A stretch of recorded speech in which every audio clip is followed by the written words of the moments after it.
ஒரு ஒரு ஹராம்ல இருந்து நீங்க ஒரு அல்லாஹ் வந்து உங்களை ஒரு ஹராமை கொண்டு ஒரு பாவத்தை கொண்டு அல்லாஹ் சோதிக்கிறான்னா, அந்த சோதனையிலிருந்து நீங்க வெளியே வரணும்னா அதை நீங்க அல்லாஹ்வை பயந்து அந்த பாவத்தை விட்டா மட்டும்தான் நடக்கும். அல்லாஹ்வை பயப்படாம நீங்க அந்த காரியத்தில் செஞ்சிட்டீங்கன்னா அல்லாஹ்வுடைய உதவி உங்களுக்கு கிடைக்கவே கிடைக்காது. அல்லாஹ்விடத்தில் இருக்கிறத நான் சொன்ன மாதிரி நீங்க ஹலால் இல்லாம போய் அல்லாஹ்ட்ட போய் நிக்க முடியாது. ஸல்லல்லாஹு அலைஹி வஸல்லம் ஒரு வரலாறு சொன்னாங்கல்ல, 3 பேர் வந்து ஒரு புயல் காலத்துல ஒரு குகையில தஞ்சம் அடைகிறாங்க.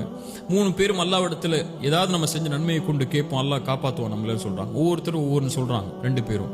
3வது ஒருத்தர் என்ன சொல்றாரு, எனக்கு ஒரு பெண் தெரியும், அந்த பெண் என்னுடைய உறவினர் தான், ஆனா ஏழாமையில் இருக்கக்கூடியவங்க, என்னிடத்துல உதவிக்காக பண உதவிக்காக வந்தாங்க. அவங்க திருப்பி கொடுக்க முடியாத பட்சத்துல நான் அவங்கள்ட்ட வந்து ஒரு நிபந்தனை வைக்கிறேன், என்னோட சேர்ந்து வா, ஹராம்லவா, நான் உனக்கு அந்த பணத்தை விட்டு கொடுத்துறேன், அந்த பணத்தை உனக்கு கொடுத்துறேன்னு சொல்லி அந்த பெண்ணும் வேற வழி இல்லாம சம்மதிச்சிடறாங்க.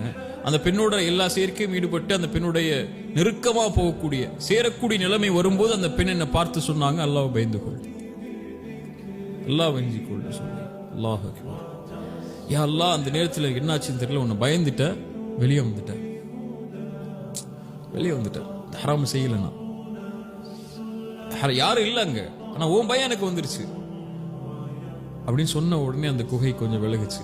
இப்ப அல்லாஹ் அதை அங்கீகரிக்கிறான் இல்லையா, அல்லாஹ் அதை ஏற்றுக்கொள்றான். இப்படி எப்படிப்பட்ட சூழல் வரும்போதும் அல்லாஹ் உங்களை வந்து அந்த பயத்தை கொண்டீங்கன்னா அல்லாஹ் உங்களை பாதுகாப்பான். யூசுப் அலைஹிஸ்ஸலாமுடைய வரலாற்றிலேயே அல்லாஹ் வந்து யூசுப் அலைஹிஸ்ஸலாம் பத்தி சொல்லும் போது, வலக்கத் ஹம்மத் பிஹி வஹம்ம பிஹா, அவரும் ஆசை கொண்டார், அந்த பெண்ணும் ஆசை கொண்டார்கள். அல்லாஹ்வுடைய அத்தாட்சியை நபி யூசுப் பார்க்கவில்லை என்றால் அவர் அங்க போய் விழுந்திருப்பார்.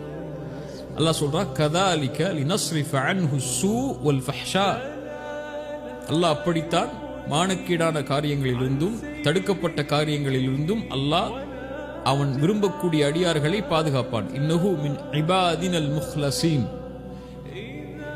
நல்ல கேளுங்க, முஹ்லிஸீன் இல்ல, முஹ்லஸீன். அல்லாஹ்வால தேர்ந்தெடுக்கப்படக்கூடியவர்களை, அல்லாஹ் யாரை நேசிக்கிறானோ அவங்கள அல்லாஹ் பாவத்திலிருந்து பாதுகாப்பான்.